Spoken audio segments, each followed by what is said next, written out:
Angaha, the stopping. Anugranita, acting to show mercy to you. Mat anusmritye, for the sake of remembrance of me.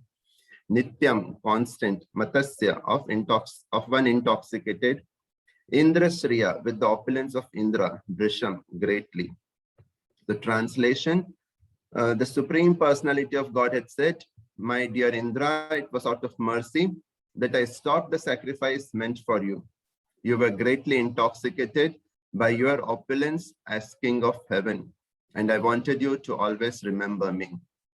Purport by the disciples of His Divine Grace, A.C. Bhaktivedanta Swami Srila Prabhupada. According to Sridhar Swami, Indra and Lord Krishna here exchanged a heart-to-heart talk. Indra revealed his mind to the Lord, and now Lord Krishna similarly reveals his own intention. In text 11 of this chapter, Indra emphatically declared that Lord Krishna is in fact everything. And thus, according to Indra's own criteria, forgetting Lord Krishna is clearly a state of insanity. When the Supreme Lord reminds us of his supreme existence, he is not proudly advertising himself like a mundane politician or entertainer. The Lord is self-satisfied in his own infinite existence and is trying lovingly to bring us back to our own perfect existence as his eternal associates. From God's point of view, even the mighty King of Heaven, Indra, is a mere child, and a naughty child at that. And thus the Lord, being a caring father, punished his child and brought him back to the sanity of Krishna consciousness.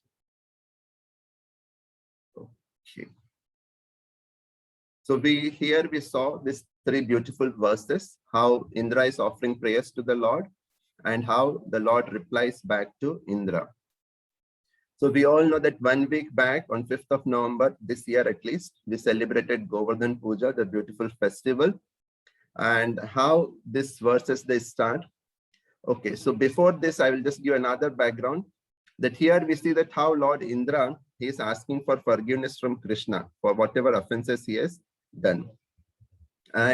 But just before this, when Lord Krishna was born some time back, Indra and all the other demigods, they had visited to the jail of Kamsa, take darshan of Krishna and offered him beautiful prayers of glorification. And then again, Indra forgot that Krishna is the Supreme Lord, and he commits a great offense, which we'll be discussing now. And after praying to this like this to the Lord, then again after some time, what happens when Krishna goes and he wants a Parijat flower from Indra's kingdom, then Indra rages a war against Krishna. Again, he tries to defeat Krishna. So here we see that again and again, Indra is forgetting that Krishna is the Supreme Lord. He is the worshipable master of all of us. So that is the nature of this world, maybe we can say. That is the nature of many times when we have power, position, wealth, or even in bhakti, when we are there for some time in the moment, we may become proud. We may forget the basic principles of our spiritual life. So it is very important for us to remind again and again that who is the Supreme Lord, what is our purpose in life, and what should we be doing actually, how we can actually really progress in the spiritual life. So that's why I thought it is very important for us to learn certain lessons from this beautiful Govardhan fasting. Actually, last week, Radhika Vallabh Prabhuji, he gave a very nice thing that whenever we are celebrating a festival, we should remember three things. In the present, we celebrate the festival by whatever, like offering the prayers and cooking bhoga, kirtan, and dance, and so many things. We celebrate it in the present. But at the same time, what you should do is we should remember the past, the personalities who were involved in these pastimes, and we should be grateful and thankful to them. And in the future, for the future, we should learn certain lessons from this festival or the pastimes, and then try to improve ourselves or change for the better. So until and unless all these three things are there, we don't celebrate a festival properly. So to get the complete benefit, we should celebrate in the present, remember the things in the past, and learn certain lessons and change for better in the future. So that's why we will be discussing certain lessons which we can learn today from this beautiful pastimes of Srimad Bhagavatam. So on the other hand, we also see that actually this Annakut Mahotsav or Govardhan Puja, all over India and all over the Hindus, they celebrate it so nicely and they are all aware of it. But at the same time, they don't know what to imbibe from it and how to change their lives. So it has simply become more or less a ritual for them. And they do some festivities, they offer some bhoga, they do some agarbatti, aarti, deepak, and that's it. They don't change their lives. They don't learn the things from it. So it is very important for us to educate ourselves that what are we supposed to be achieving from these festivals. Okay. So as I was telling, about a week back, we celebrated this Govardhan Puja on 5th of November. And today is all exactly 7 days later, 12th, we are sitting here. So this festival, Govardhan Puja, it actually lasted for 7 days. So how this festival it started, just going to the little background of this, that just the day next to Deepavali, Nand Baba and all the Brajvasis, they were making huge preparations for offering sacrifices to Indra, for performing Indra Yagya. So they arranged lot of paraphernalia for Indra Puja, and they prepared huge quantities of bhoga to offer to Indra. And Krishna, he happens to see this, that so much of preparation is going on. So he asked Nand Baba that why are you doing all these preparations? What is happening? Looks like some puja is going to happen. So can you please explain to me why this puja is happening? And then at that time, Nand Baba explains to Krishna that because we have got this agricultural community, we are dependent on rains, and Indra is in charge of rains. If he gives us good rains, then our agriculture can flourish and we can live a happy life. Otherwise, there will be so much of problems.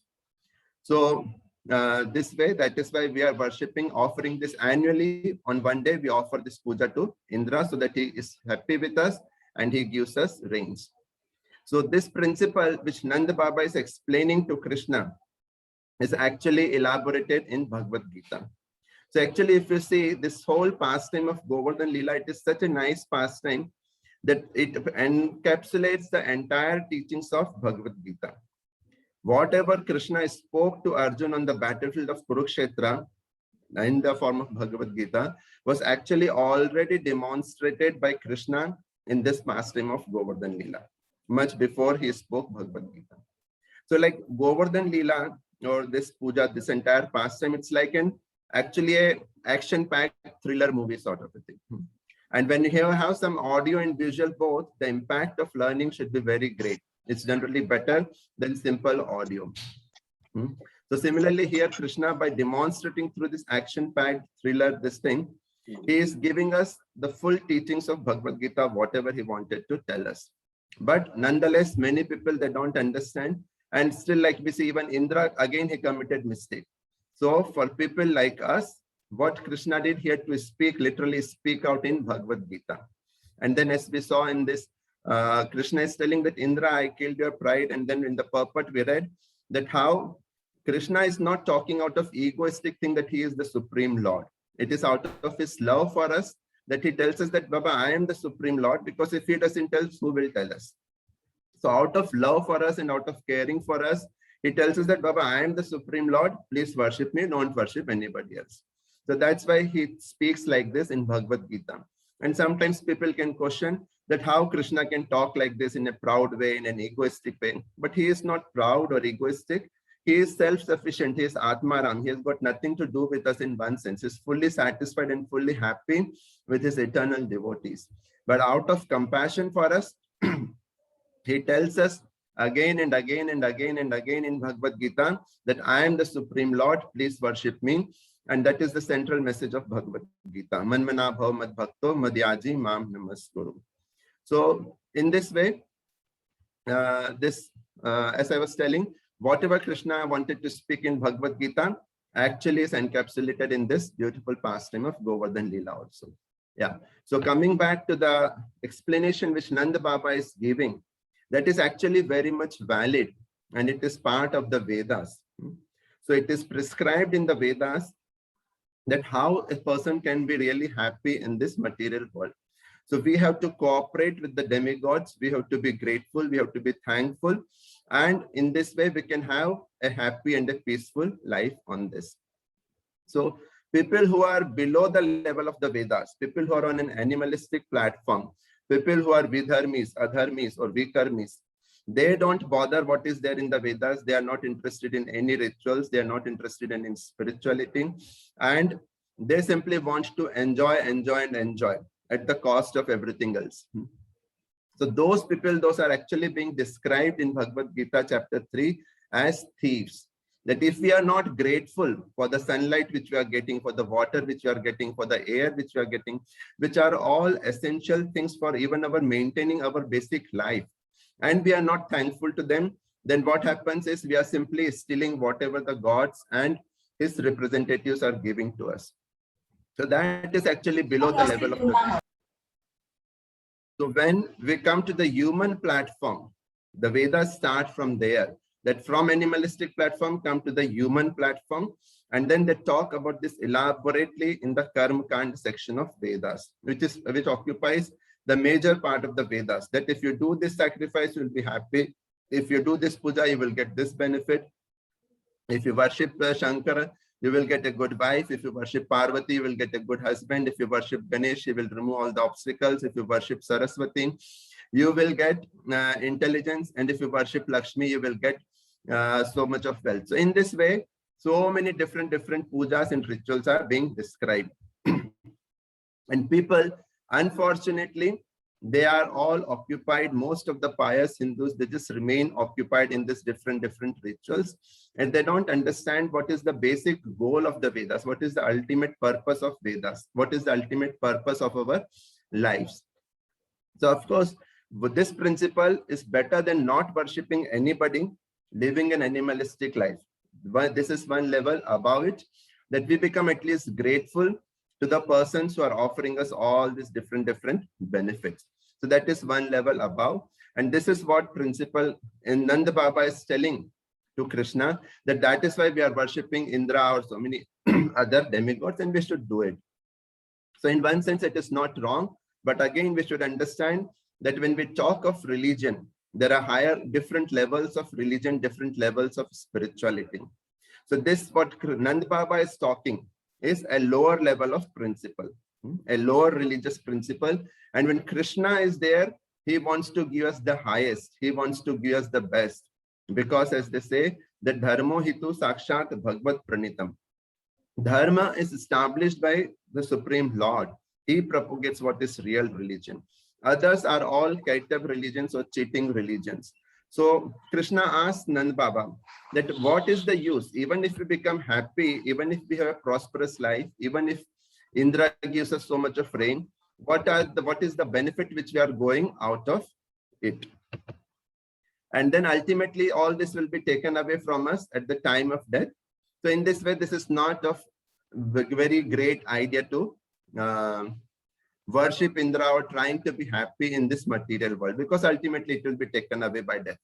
And then we see that many times people are interested in going to heaven. If somebody asks us, like before we have this understanding of spirituality or the spiritual world or Vaikuntha, people are interested in heavenly pleasures.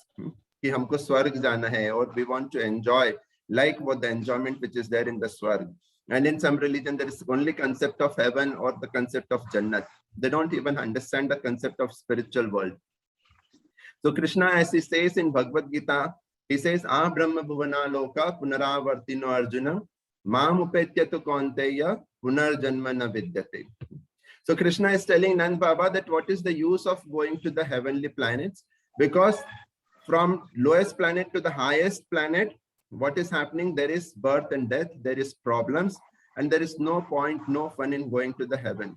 So instead, better we should perfect our human lives, and there is no point in worshipping this Indra.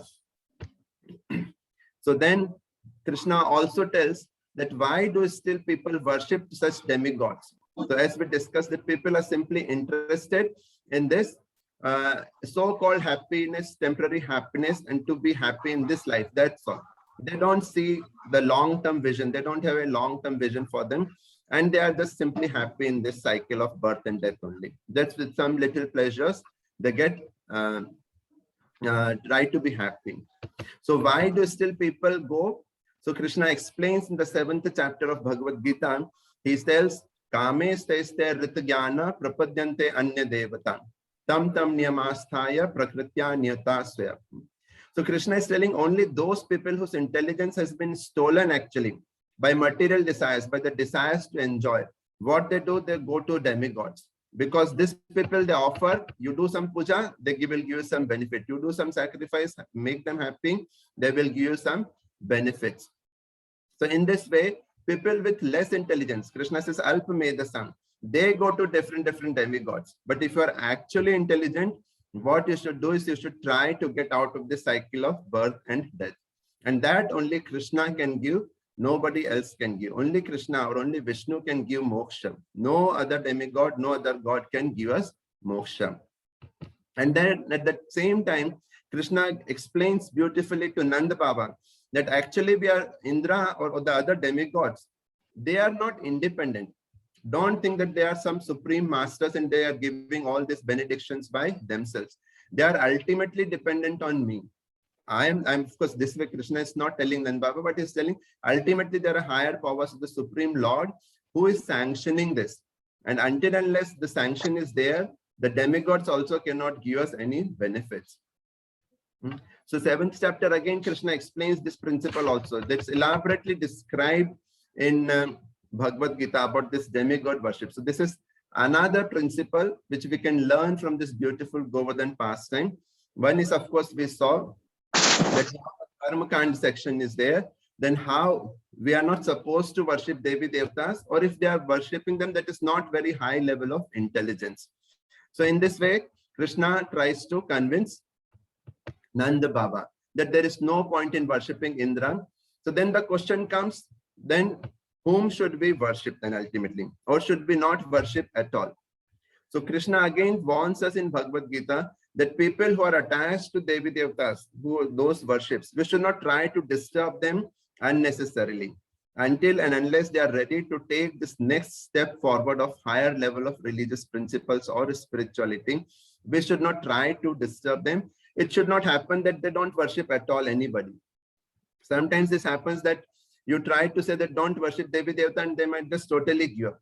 So worshipping somebody is definitely better than not worshipping anybody. But that is lower level of religious principle.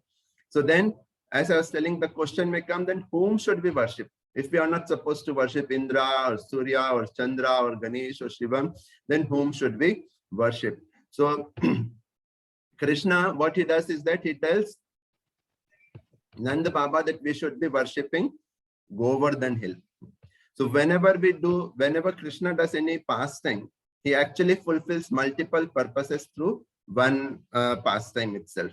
So at one level, he wanted to teach us this message of Bhagavad Gita also, that there is no need to worship different Devi Devtas, and that is not very intelligent. On another level, he wanted to establish the supremest religious principle because he is the Supreme Lord himself. On another level, he wanted to curb the pride of Indra. Indra was, although of course he is becoming again and again proud and he commits so many mistakes, but nonetheless he is a great devotee of the Lord and Lord uses him for certain purposes. So Krishna wanted to curb the pride of Indra because that pride was not good for Indra.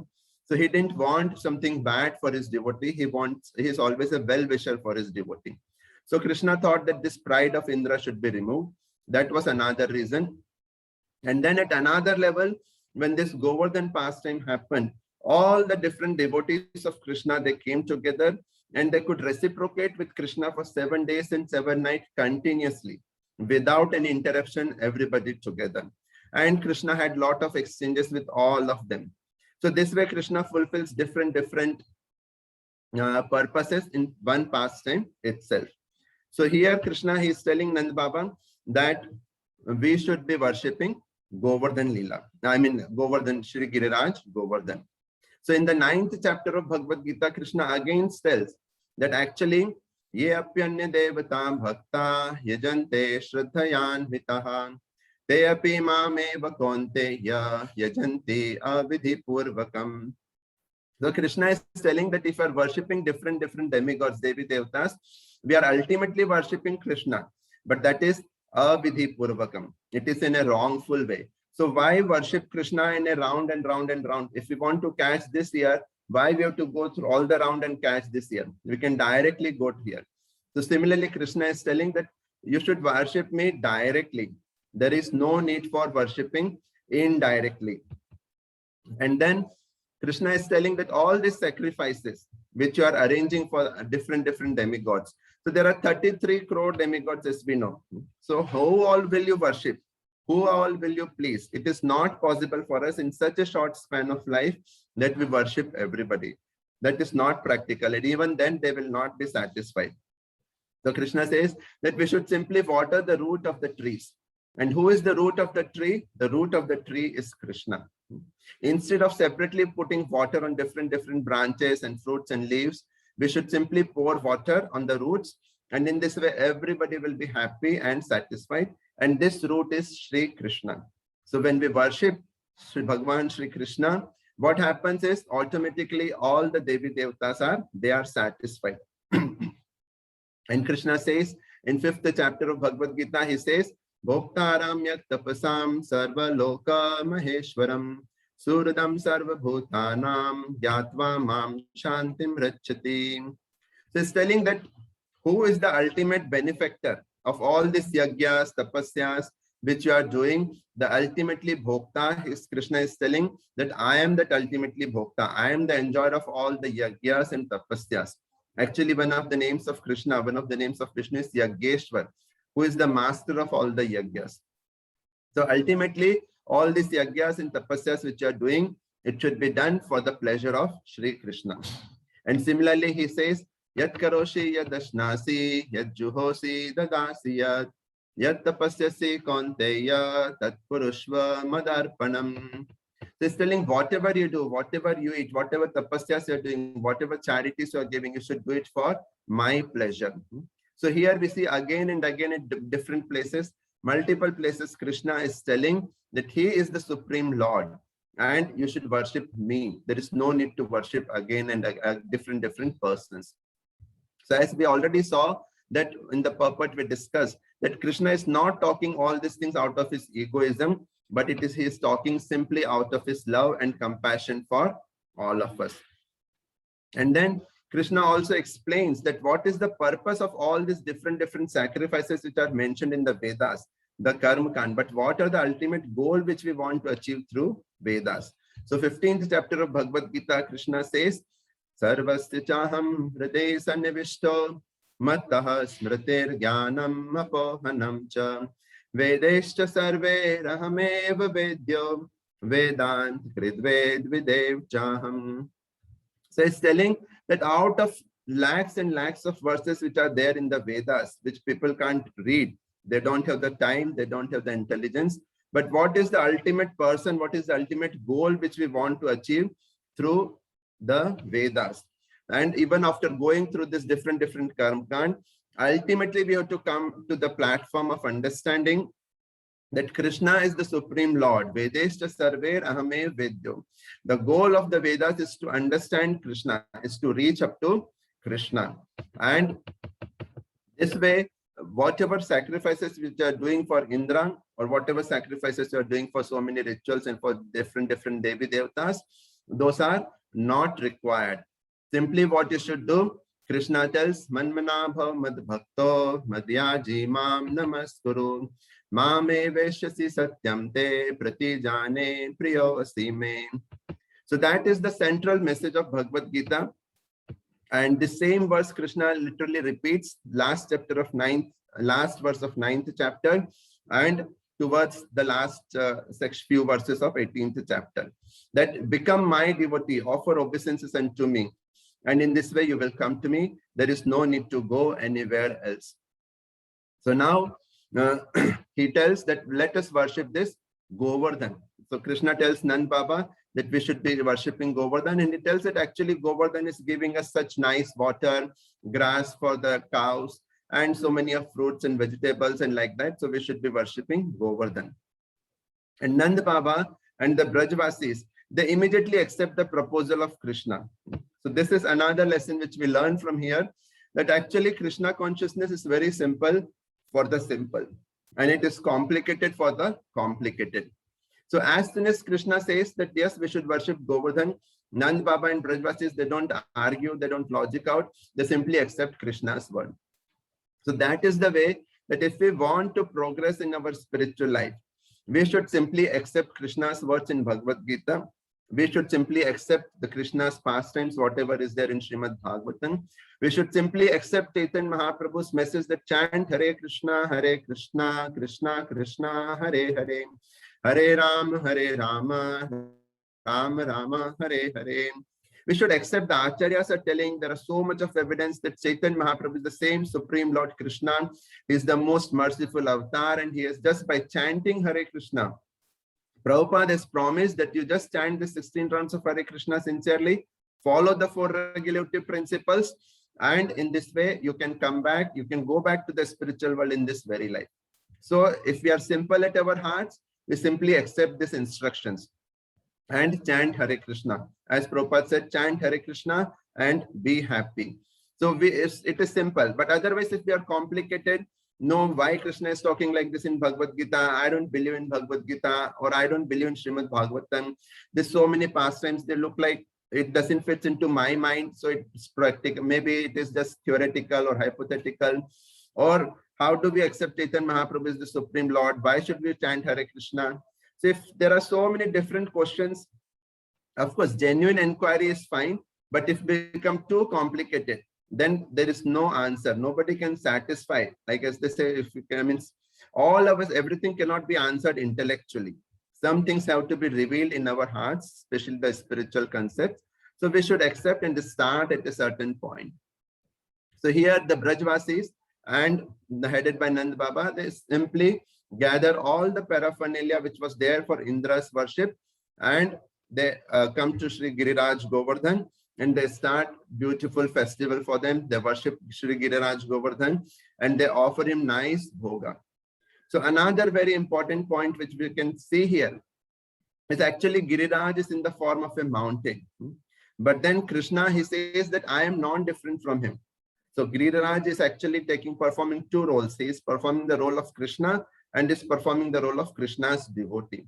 Just like we see how Balram actually is non-different than Krishna, but then he is in the mood of a servant. Similarly, Radharani is actually non-different than Krishna, but she is in the mood of a servant or loving relationship.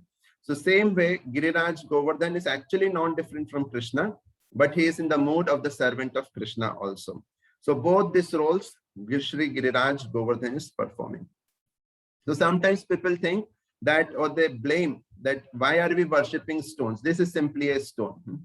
So, but there is a full science which is there in the Vedas, that if we have faith, if the proper installation ceremony has happened, Pran Pratishtha has happened, then the Lord is non-different from his Vigraha. तो जैसे बोलते हैं कि यदि आपके मन में श्रद्धा है तो पूजो, तो भगवान भी, पत्थर भी भगवान है, और श्रद्धा नहीं है तो भगवान भी पत्थर है। मंदिर में जो साक्षात भगवान जिनकी प्राण प्रतिष्ठा हुई है, वो भी हमारे लिए पत्थर की मूर्ति है यदि हमको श्रद्धा नहीं है तो। But if we have faith, then even a stone is, God can manifest even through a stone. And this Krishna enacted through so many different times also, so many wonderful stories. Like we see in the case of Prahlad Maharaj also. Prahlad Maharaj, when he was in the palace of Hiranyakashipu, Hiranyakashipu asked him that, where is your Lord? Is he? Prahlad Maharaj says he is everywhere. Hiranyakashipu asks, is he there in this pillar? Is he there in this stone? And Prahlad Maharaj says that yes, he is everywhere. He is there even in this stone. And just to fulfill the words of his devotee Prahlad, Narsinghdev appeared from that pillar. So it's like if we have faith, definitely God can manifest from anywhere and everywhere. And even from the stone, he can manifest. And definitely a bona fide, the science of deity worship is there. That when proper Pran Pratishtha is there, the devotees, the acharyas, they invite the Lord that please come and reside in this form so that at least we can reciprocate with you. In our present condition, we are not that pure that we can interact directly with the beautiful transcendental Satchidanand form of Shyam Sundar. But out of his mercy, out of the compassion of the acharyas, what they do, is they invite the Supreme Lord that please stay in this so-called material elements, and so that at least we can reciprocate with him. So this is beautiful pastime which is there. And okay, so this is another lesson which we can learn, that Krishna is non-different than from his Vigraha.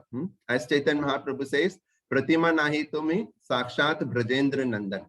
So all the Brajvasis headed by Nand Baba, they offer big bhogas to Sri Giriraj Govardhan. And Govardhan, he keeps on eating everything. And he says, Anna more, Anna or, Anna or. Mujhko or anna do, or anna do, or anna do. Give me more food, give me more food.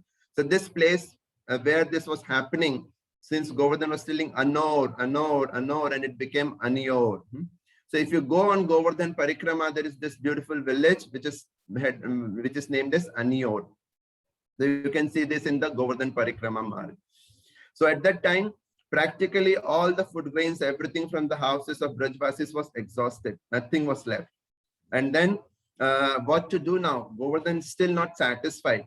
So what should we do? So then Krishna says that you simply offer a Tulsi Ji to Sri Giriraj Govardhan. And as advised by Krishna, the Brajvasis, Nand Baba, they offer Tulsi Ji to Sri Giriraj Govardhan. And as soon as Tulsi Ji is offered, Giriraj becomes very satisfied. So here we see how important Tulsi Maharani is, how dear Tulsi Maharani is to Sri Krishna. As Krishna says in Bhagavad Gita, Patram Pushpam Phalam Toyam Yome Bhakta Prayachati.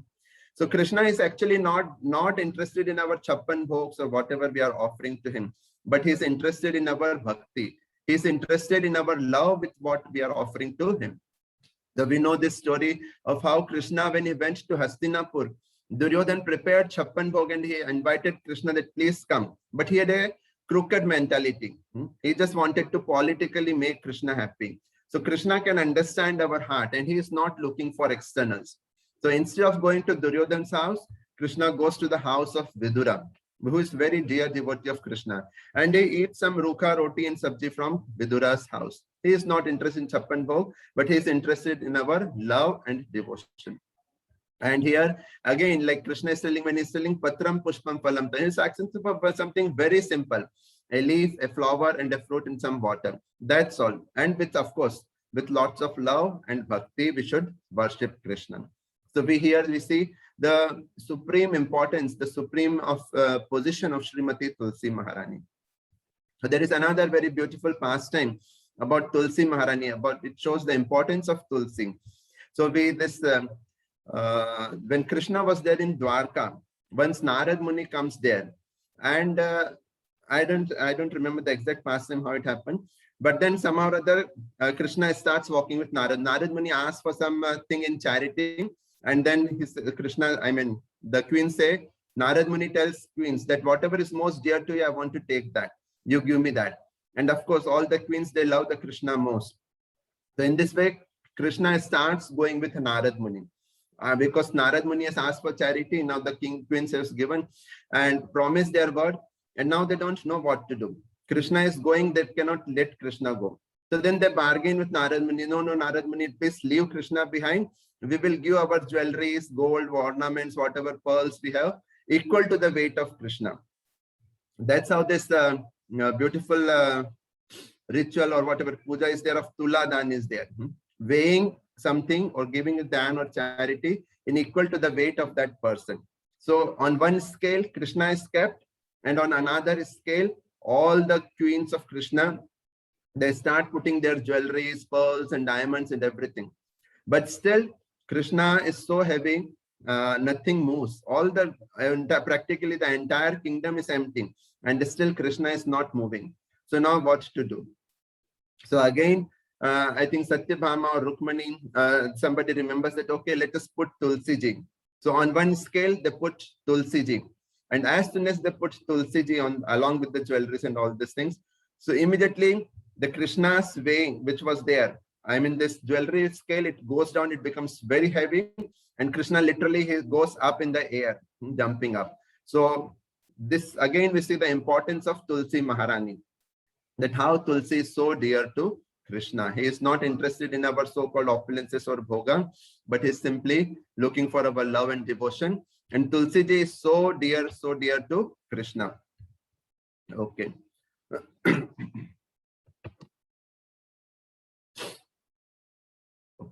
So after accepting Tulsi ji, and Govardhan becomes very satisfied, then immediately Govardhan, whatever bhoga he had consumed, whatever bhoga he had accepted, that all is again manifested back and it is given to the Brajavasis. So again, very important lesson which we learn from here is that whenever we offer something to the Lord, we are never going to be the losers. We are going to get much more than what we are expecting. So as Krishna tells in 9th chapter of Bhagavad Gita, he tells, Ananyas chintayanto mam ye janaha paryupasate tesham nityabhyuktanam yogakshemam vahamyaham. He's telling that whoever worships me with unflinched devotion and love, I will take care of them. Yogakshemam vahamyam. Whatever they have, I will preserve. Whatever they are lacking, I will carry it myself. So this is Krishna's promise in Bhagavad Gita. And similarly, here we see that Govardhan, he accepted everything and then he gave everything back to the Brajavasis. So the same pastime related to the deities also, like as I was talking, that Krishna is non-different from deity. So near Jagannath Puri, there is this place called as Alalnath. And a very beautiful pastime which happened, very instructive pastime which happened there is the deity of the Alalnath there. One deity where there is scar mark or burn mark on the chin of the deity. So what happened was that there was a child, small child, and the parents, they once asked the child that you please offer bhoga to Krishna, and we have got some work. So this child, he offers some bhoga to the Krishna, and Krishna is not appearing. He requests with a sincere heart, simple heart, loving heart, and then Krishna, he comes and accepts the bhoga. And then later on, the parents, when they come, the father, when he comes, he asks, where is the food to eat? I want to eat the food. And then the child says that everything was eaten by Krishna. I don't have anything to, you told me to offer the bhoga to Krishna. He accepted it. So now the father thinks that maybe this child is lying. So what he does is that he says, okay, again you offer, and he gives some hot sweet rice to Krishna, to the child to offer to Krishna. And this person is standing behind the curtain to see what is happening. And as soon as the child again requests Krishna that please accept my Lord, this sweet rice which is there. So Krishna comes and he starts eating it. And this person who has got no faith, he was only doing it as a ritualistic purpose. Whatever pujas, offerings he was doing, he was simply doing as a ritual. He had no real faith, no real love, no trust in Krishna. And he thought that this is simply a stone. What can this person do? So this person, as soon as he starts eating bhoga, so instead of becoming so enlivened by Krishna appearing from the deity form, this person, because he was atheistic, he had no love. He becomes angry, in fact, and he snatches that bowl of sweet rice from Krishna's hand, and he says that if you eat everything, what will we eat? So in the process, what happens? That sweet rice bowl, some sweet rice which was very hot, it falls. Like somebody is eating and you snatch it from his mouth, what will happen? Something will fall on the chin and the face. And this Krishna, he gets burnt on his chin. So this beautiful deity is still there in Alalnath. So this person, I was telling that he had no faith in the deity form of the Lord. But Chaitanya Mahaprabhu is telling that Tumi Sakshat Brajendra Nandan. The deity of the Lord is non-different, just like Govardhan is non-different than Krishna. So all these beautiful pastimes we can learn from here. Yeah. So I was telling that Giriraj, he gives back us everything, and we are not going to be the losers. Whenever we give something to the Lord, whether our dhan or time or whatever, Krishna is going to give us much more. We are not going to lose anything. So meanwhile, now what happens is, all the Brajvasis, all the prasadam is distributed to all the villagers, the cows, animals, dogs, crows. Everybody is fed sumptuously. Then Krishna says, now let us do parikrama of Sri Giriraj Govardhan. And they keep the cows in the front, and they all circumambulate Sri Giriraj Govardhan, chanting the glories of Giriraj and chanting the glories of Krishna. Hare Krishna, Krishna Krishna, Hare Hare. Hare Rama, Rama Rama, Hare Hare. And in this way, this beautiful Govardhan Puja was celebrated, as I was telling, almost a week back on 5th of November this year. So after that, what happens is all the Brajvasis, they go home. And now, meanwhile, what is happening? Here in the heaven, Indra is wondering that every year they are offering me this puja. What happened this time? Where is my puja?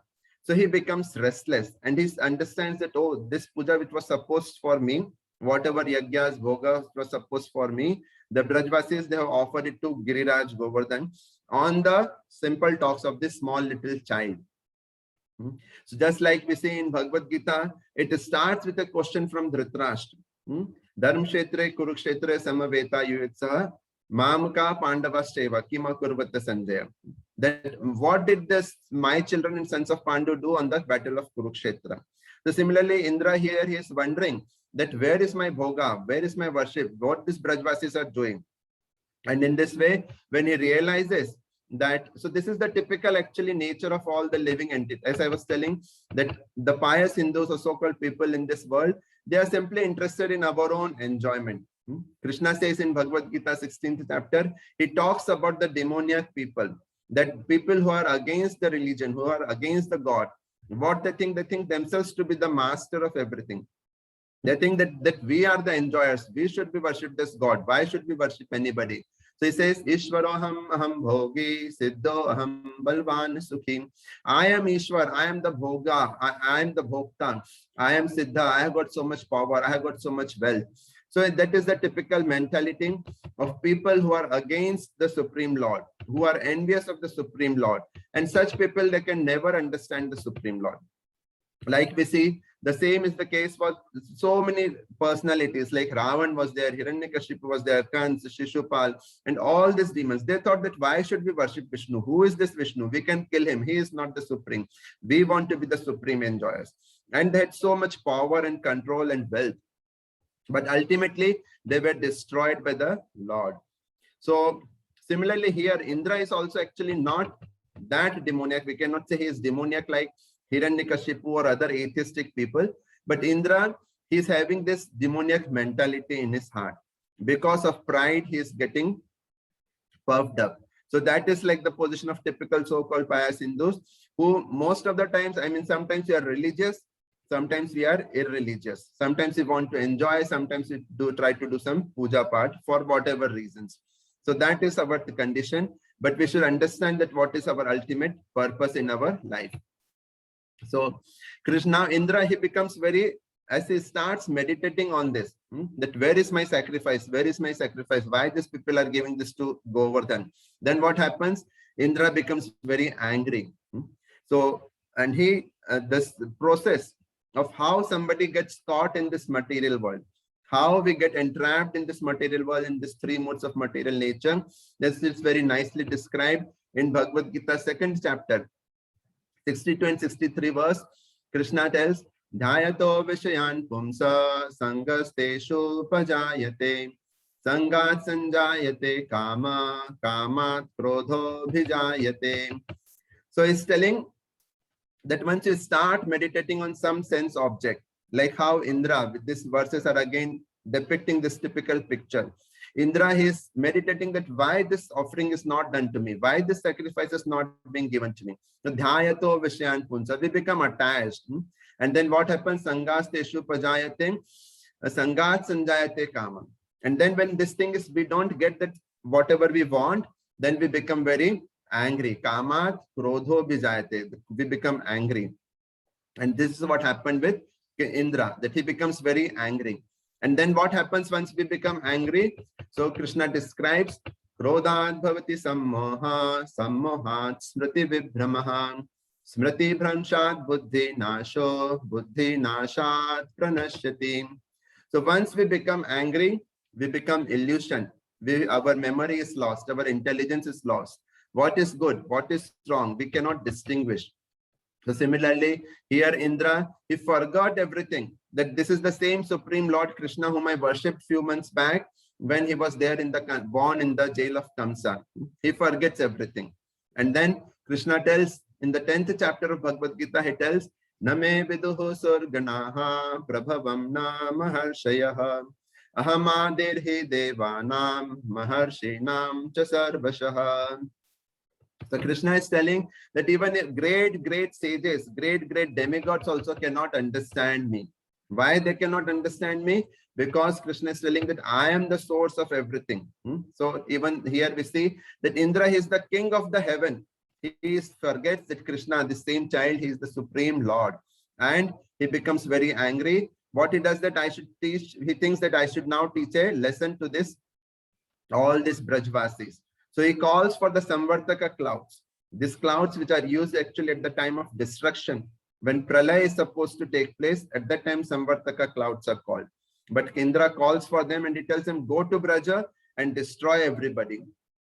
So Samvartaka cloud, following the orders of the Indran, they come to Braj and they start showering torrents of rain. It is described that rain drops were not falling, but it was like literally columns and pillars of rains were falling. So Acharya has described it is actually literally as if a full ocean is falling into a small village of Vrindavan.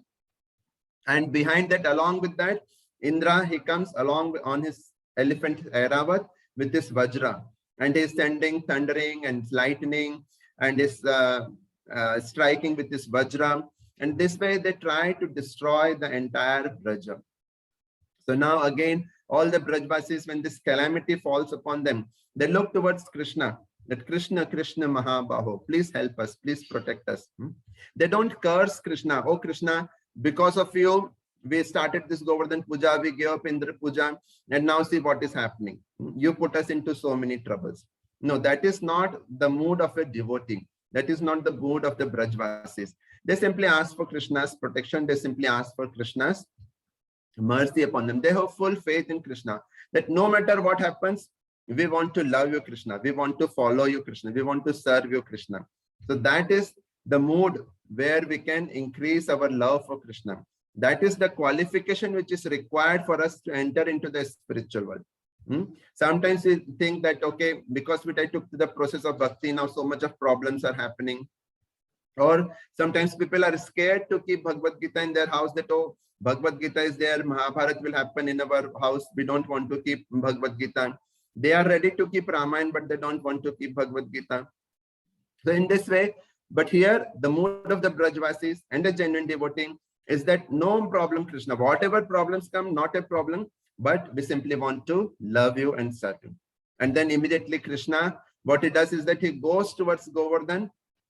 He lifts up Shri Giriraj Govardhan with his left hand, and on his little finger of the left hand, he holds Shri Giriraj Govardhan for 7 days and 7 nights continuously.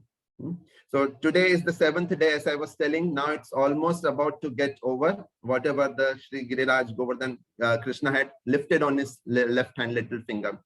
And meanwhile, what happens? The clouds, they finish practically their full water. The Samvartaka clouds, the water which is used for pralaying, that is practically finished. Indra's Vajra, that is practically not able to move even a blade of grass from Giriraj. Not even a grain of sand from Giriraj could be moved. And now they realize that Indra realizes, my God, I have committed a big mistake. This small little child is my supreme master, the supreme Lord of all lords, and is Param Bhagwan. So at that time, he feels very ashamed and scared. And then he thinks, what should I do? I have to go and beg forgiveness.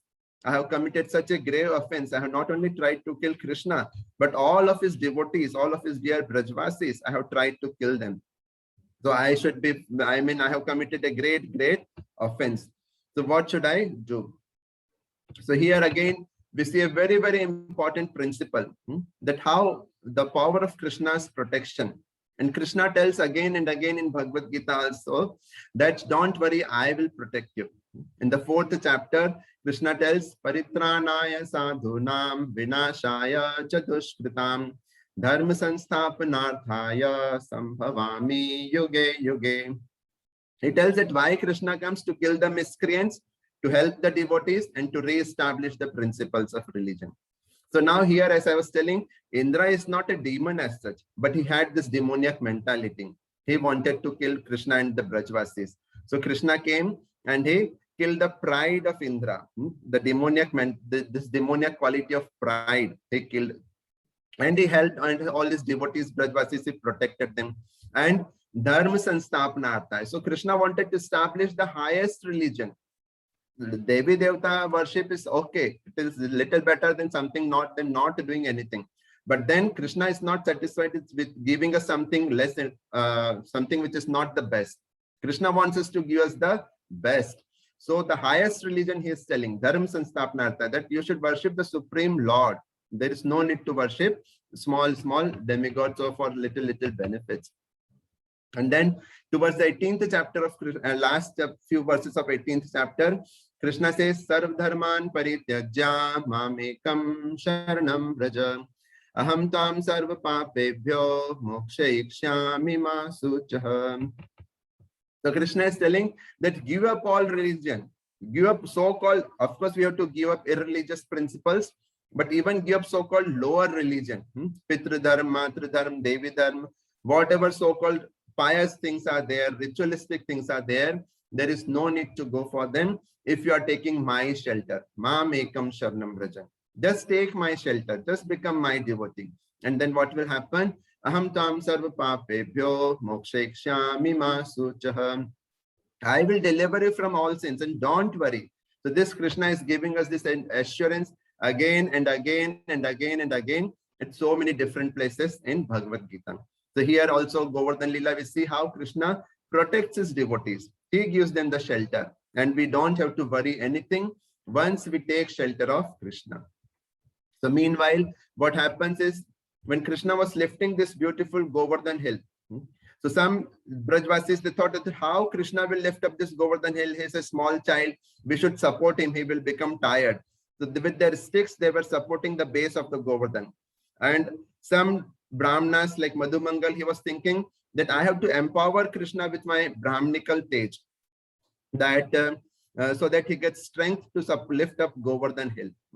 And in this way, different devotees were thinking like differently. So Krishna reciprocated with each of them differently. And so when Krishna, he slightly looked towards the gopis, and when he saw Radharani, his hand got shaken because of ecstasy, because of love for Radharani. And then slightly this Govardhan hill, it also shook. And all the other Brajvasis who were thinking that we are supporting the Govardhan with our sticks, they realized that, my God, this is not us who are actually holding, but it is Sri Krishna who is holding. So in this way, Krishna had a loving relationship, loving exchanges with different devotees under this Shri Giriraj Govardhan. And then another very beautiful lesson which we should learn is that how Krishna's mercy manifested. Krishna's mercy manifested through his dear devotee Shri Giriraj Govardhan. So Krishna is not going to interact with us directly because we are not in that pure state. But Krishna sends his mercy through his pure devotees like Shri Giriraj Govardhan, or through the, like we have Srila Prabhupada, or through his book form like Srimad Bhagavatam, or through his deity form.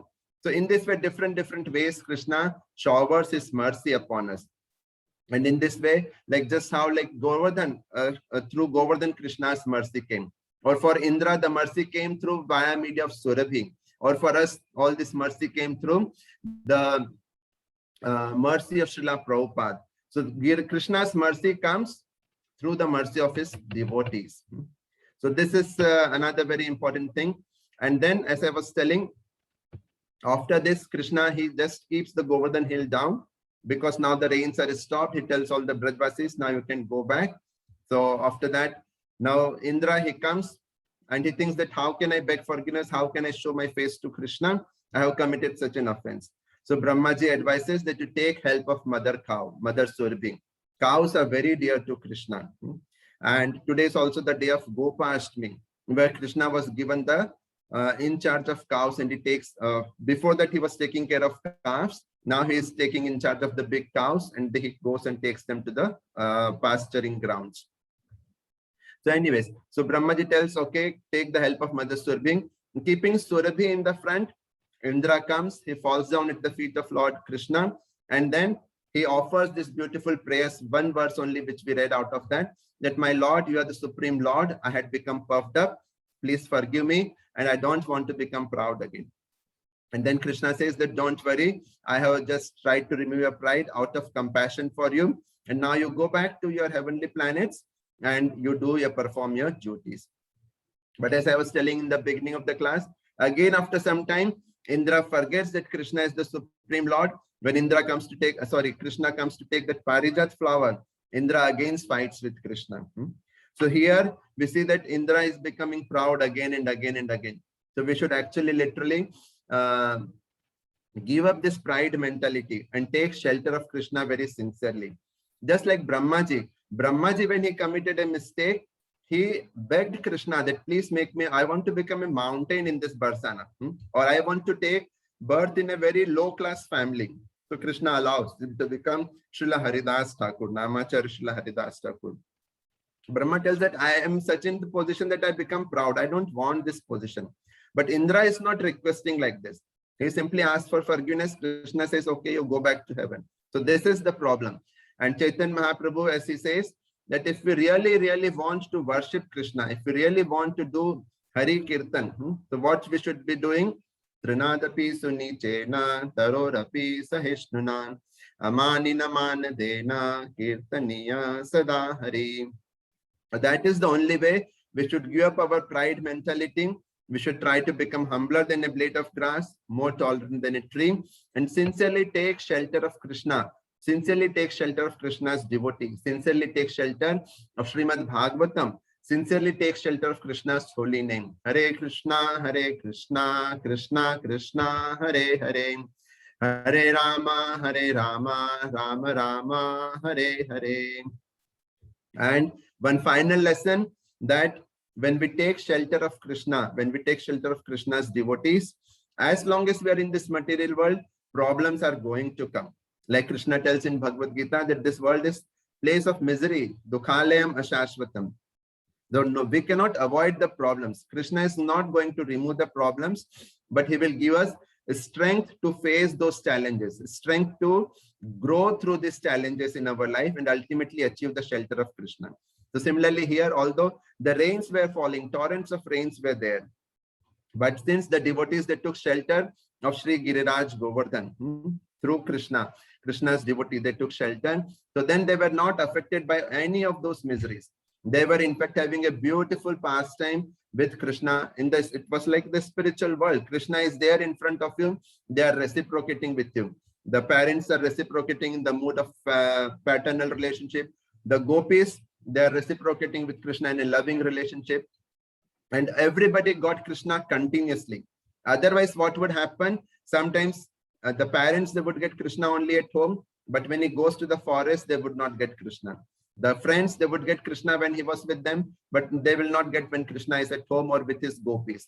The gopis will get very less time with Krishna.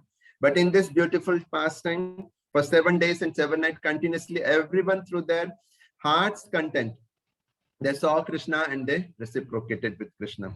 So in this way, we simply tolerate whatever miseries are there. Like the very basic principle of Krishna, Bhagavad Gita, Krishna says, Matra sparshastu konteya shito ushna sukha dukkhadan agama paino nitya stam titikshasva bharata. So these miseries are going to come as long as we are there in this material world.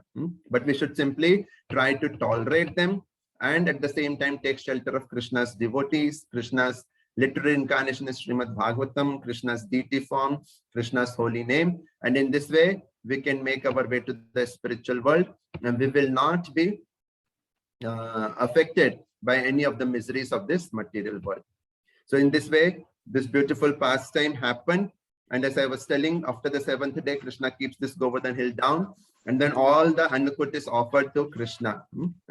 Krishna, this Chappan Bhog, it offered. It said that Krishna used to eat 8 meals in a day. Yashodama used to give him 8 meals a day. And for 7 days, he did not eat anything. 7 into 8, 56. So Krishna, the Brajvasis, they wanted to compensate for that. That 7 days Krishna has not eaten anything. They offered Chappan Bhog to Sri Krishna. So at this point of time, I think I am overdone with my time. So all the devotees, thank you very much for attending this small talk on Govardhan Puja and learning some lessons from Govardhan Puja for our spiritual life. So with this, I would like to stop here. Shri Giriraj Govardhan ki jai. Shri Bhagwan Shri Krishna ki jai. Srila Prabhupada ki jai. Hare Krishna devotees, Parikshit Prabhu, thank you so much for the wonderful class. Let's ask if some devotees have any question or some doubts, suggestions. They can proceed. Devotees, any questions, doubts, clarifications from this lecture? Hare Krishna, Prabhuji. Please accept my humble obeisances.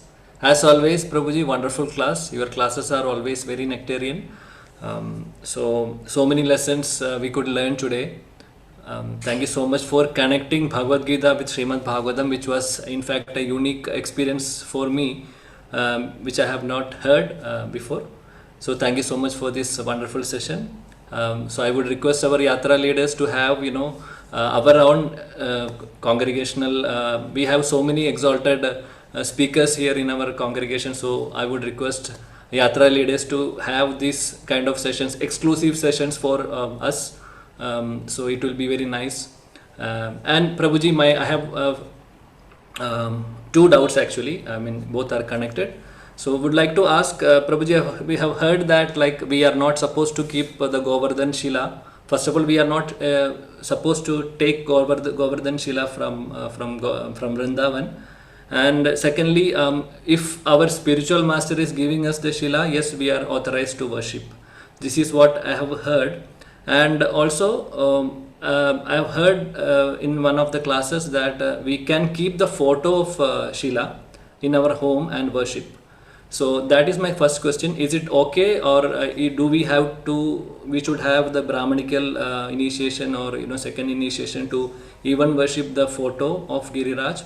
That's my first question. Second question is that there are you have mentioned that there are two.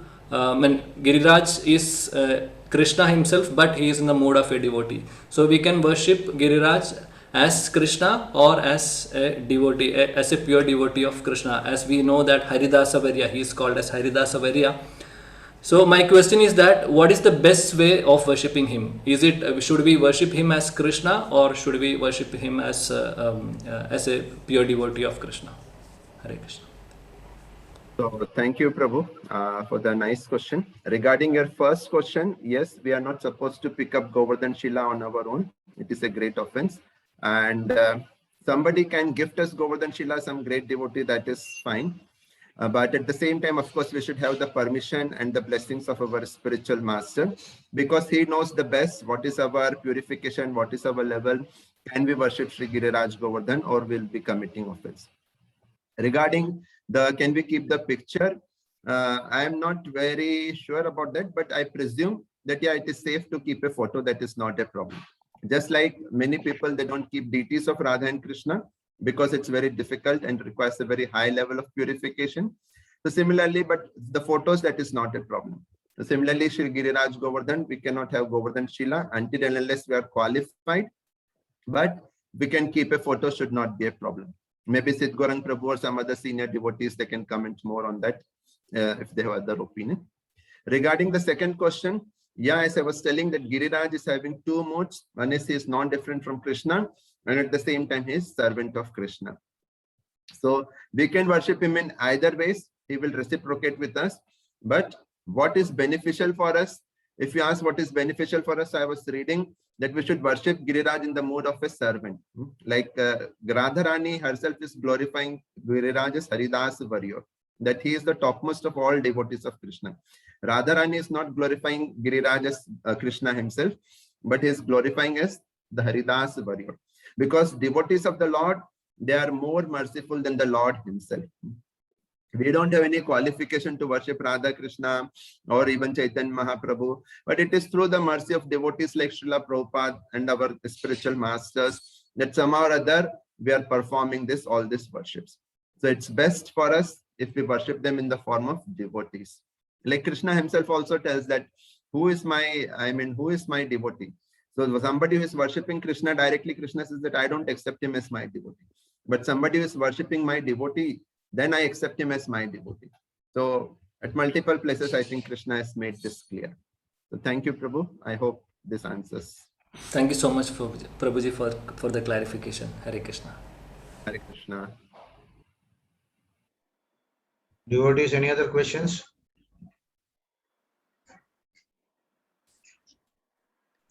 Hare Krishna Prabhu. Yes, Prabhu, please. Really wonderful class. Thank you so much. As Siddhagaram Prabhu has written in the comments, it was like a refresher course for Govardhan Puja. It was really wonderful. And in this context, I also recall what you spoke last year during Govardhan Puja celebrations in Avatar Desh. It was a Zoom session. And I still remember to this day how you compared Krishna lifting Govardhan to Srila Prabhupada giving us ISKCON, Govardhan in the form of ISKCON to protect us from Maya and the material world. You also spoke very beautifully about how the material world is giving thunder showers on us, but Srila Prabhupada, through his ISKCON movement, has protected us, and with single-handedly, he's holding up ISKCON, and we are all like the residents of Raja who are under Krishna's shelter. We are all under ISKCON shelter. We think that we are doing many sevas and we are doing a lot of things for ISKCON, but actually it is Srila Prabhupada's potency which is actually holding ISKCON up. So it was a wonderful comparison. I sort of recollected it today, what you spoke last year. Thank you so much, Prabhuji, for a wonderful class again. Hare Krishna. Thank you, Charurup Prabhu. Actually, I wanted to had lots of more material to share, but then because of shortage of time, I had to literally run through fast. But nice that you covered this very important point, which I skipped this thing. So thank you very much for sharing it with everybody. So much, thank you. Any other questions? And I thank Charupa Prabhu for remembering last year's pastime along with this. I was not able to recollect actually. Prabhuji, I think no more questions from our devotees. Just to have a recap on what you have took the class. First of all, I would thank you for the wonderful class, and it was a refresher course as Siddhagama Prabhu has told. The topics which you covered from the Bhagavatam 10th canto, 27th chapter, 13, 14 and 15 verse. It is about the prayers of Indra to Lord Krishna. You touched upon the things which we learned from Sri Radhika Vallabh Prabhu's class on why we are celebrating the present one, the past, the reason to celebrate, and the future, what we have to imbibe on behalf of these celebrations. The lessons point, the takeaway points for the lessons learned is that Krishna is non-different from the Vigraha form and is always the Yagneshwara. The Giri Govardhan Leela, you covered all the entire teachings of Bhagavad Gita, taking verses from different chapters like Bhagavad Gita chapter 9, 10, 15, and the three modes of material nature in 2.62 and 63. It was really inspiring to us. And the importance of Tulsi Maharani and why Tulsi Maharani is very dear to Krishna. You gave us a pastime on this also. And you emphasized that on Krishna is accepting things on the condition that what love and devotion which we give him and not about the opulences which we offer to him.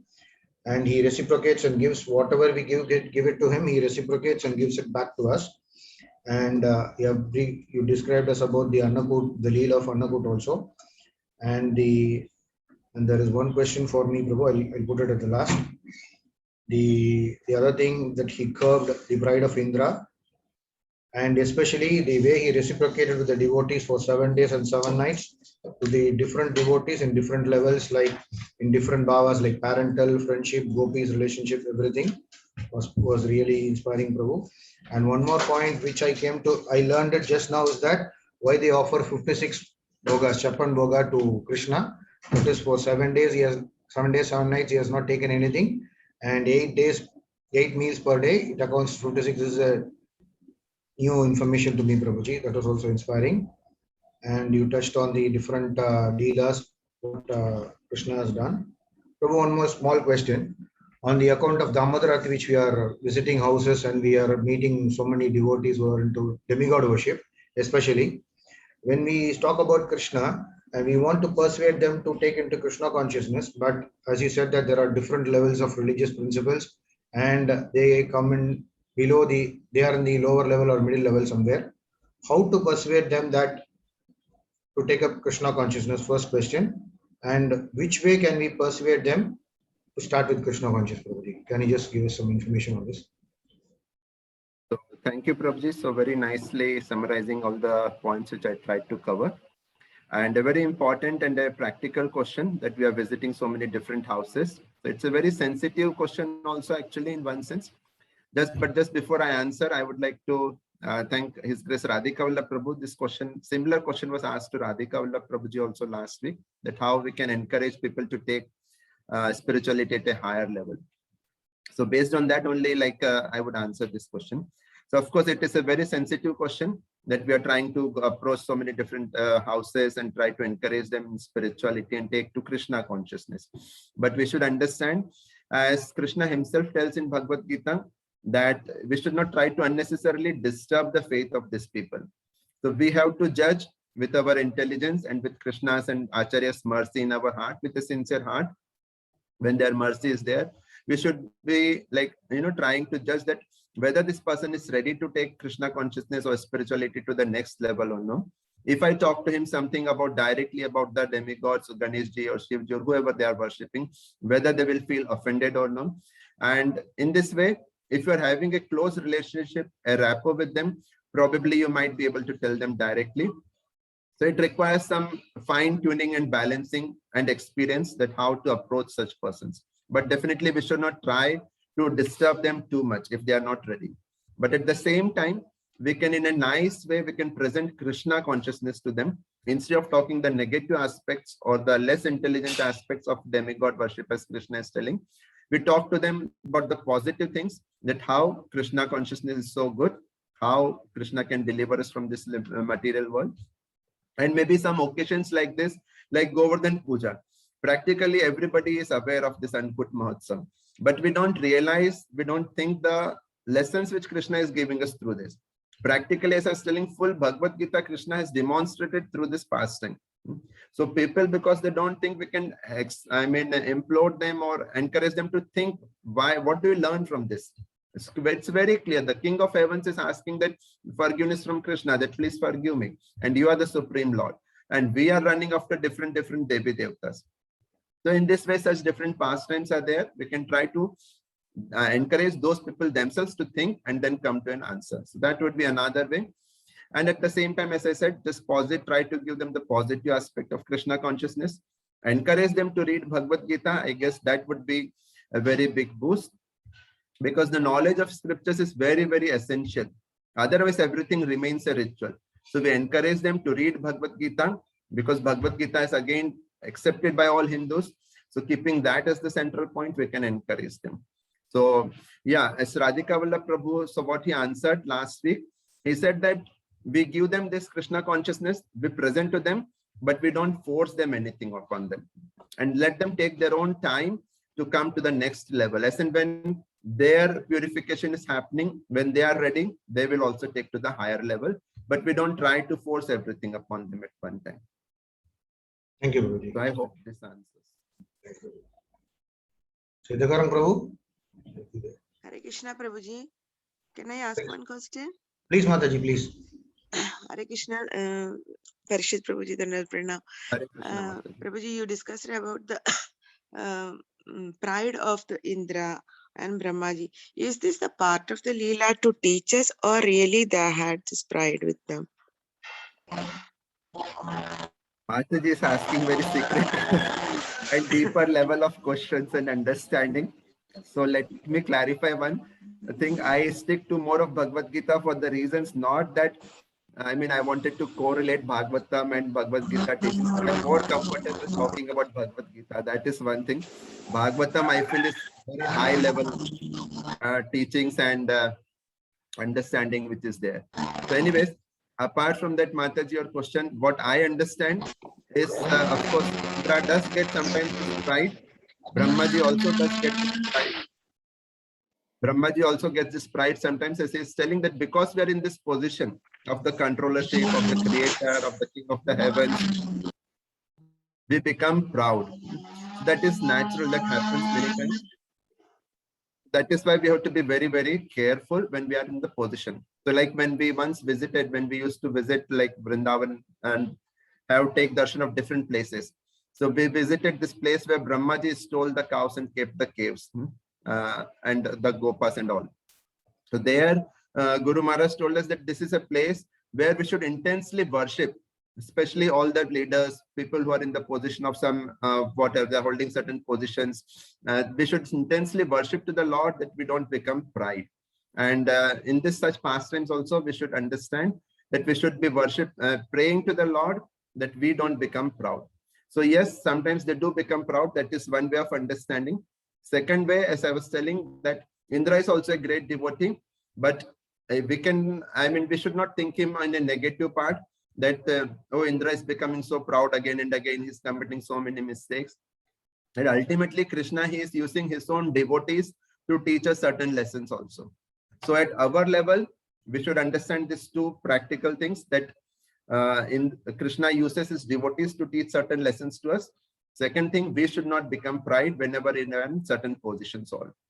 So other deeper meaning, I don't know, Mataji. Thank you so much, Prabhuji. Thank you, Mataji. Hare Krishna. Hare Krishna.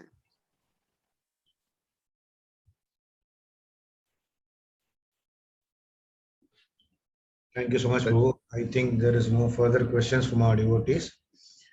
Once again, I thank you for the wonderful class within a short notice of time for taking up this. So on behalf of Yatra, I would like to thank you, and we like to chant Hare Krishna mantra for this wonderful class today. Hare Krishna, Hare Krishna, Hare Krishna, Krishna Krishna, Krishna, Hare Hare Hare, Hare, Ram, Hare Ram, Hare Ram Ram, Hare Hare. Hare Krishna, Krishna Krishna, Hare Hare, Hare Ram, Ram Ram, Hare Hare. Hare Krishna, Hare Krishna Krishna, Krishna, Krishna Hare Krishna, Hare, Hare Hare, Hare Ram, Hare Ram, Ram Hare Ram, Ram, Ram, Ram Hare Ram, Hare. Hare Hare. Thank you all very much. I would like